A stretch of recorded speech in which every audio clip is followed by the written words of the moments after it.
I'm going to be focusing on the second Rainbow Coalition, which was the Rainbow Coalition associated with Jesse Jackson, or perhaps the third one. The first one being the one that the Panthers initiated in 1969. The second one was initiated by Mel King in Boston in his race for the mayor seat in 1983. But Jesse Jackson was the one who basically took it and moved it nationally. So I'll be focusing on that. In order to understand that entire period of basically 83 to 89, we have to first understand that there had been an electoral upsurge in the aftermath of the passage of the 1965 Voting Rights Act.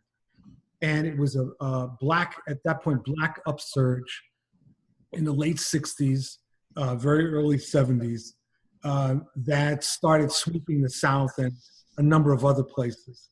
Politically, you could say that it was liberal to progressive, although there were certain exceptions like Richard Hatcher, who was in effect a social democrat. But it was the overall character, I would suggest, to be that. That dies down in the early 70s, shortly after the de facto demise of the National Black Political Assembly. In the late 70s, however, there's a new upsurge that emerges and I use the term black-led because it wasn't just black folks, but a black-led upsurge starts in the late 70s, and it's a combination of everything from running for political office to ballot initiatives to fights around redistricting, and it starts spreading and gaining fire.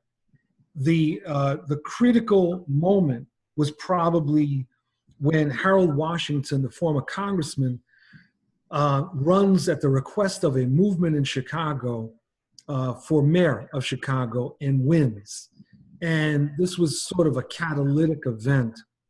There was shortly around the same time, Mel King, who had been a state representative, ran and his second campaign for mayor, very unusual, very much the feeling of a mass movement, actually in both cases. So in 83, we started to hear this slogan, "Run, Jesse, run." Jesse Jackson had been an outspoken member of the Southern Christian Leadership Conference. He had been involved in numerous struggles in the 1970s.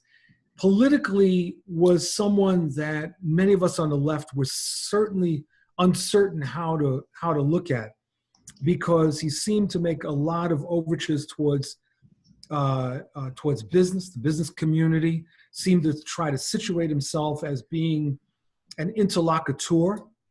But in the early 80s, there was this change both in his rhetoric as well as the time. And he came in many ways by the early 80s to speak at a national level for this electoral upsurge. So we have this "Run, Jesse, run." And that leads to the 84 campaign for presidency, which was very much an extension of this black-led electoral upsurge. The difference, though, and what made this very noteworthy is that there were different forces on the left, and particularly the revolutionary left, that decided that this was a very important moment to begin to intervene and to get engaged in this effort. The other force that was very, very important in the 84 campaign was the Nation of Islam. And the decision by Louis Farrakhan, Minister Farrakhan, to deploy members of the Nation of Islam to play a very significant role in the 84 campaign, at least up until the notorious Hymietown incident that took place. The black left was very divided about how to respond to the Jackson campaign. And one of the preeminent forces on the black left, the National Black United Front, as an organization, played a very minimal role. But there were organized revolutionary leftists that were engaged. Now, the 84 campaign really puts Jesse on the map. And coming out of the campaign, there was some very interesting developments. So one was that there were rainbow coalitions that had emerged. And one of the most noteworthy, at least in my humble opinion, was the Vermont Rainbow Coalition. And we have the former leader of that coalition on board here, Ellen David Friedman. And what was, I actually remember when I first met Ellen, and she was giving a presentation in Cambridge.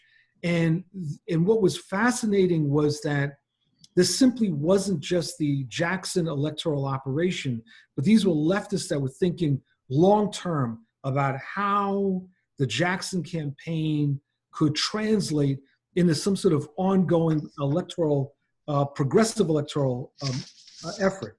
There were other movements that came out of the 84 campaign, including the New South Coalition that was based in Alabama, and the leader, the late Gwen Patton, was a very significant force. And there were a couple of other coalitions that also came out of it.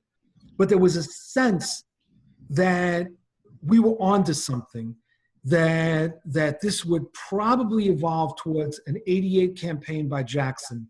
But for many of us on the left, it wasn't just the idea of a Jackson campaign, but the building of an ongoing independent progressive movement that, while not a political party, not a third party, was independent in its program and its operation and organization, and very exciting, I might add.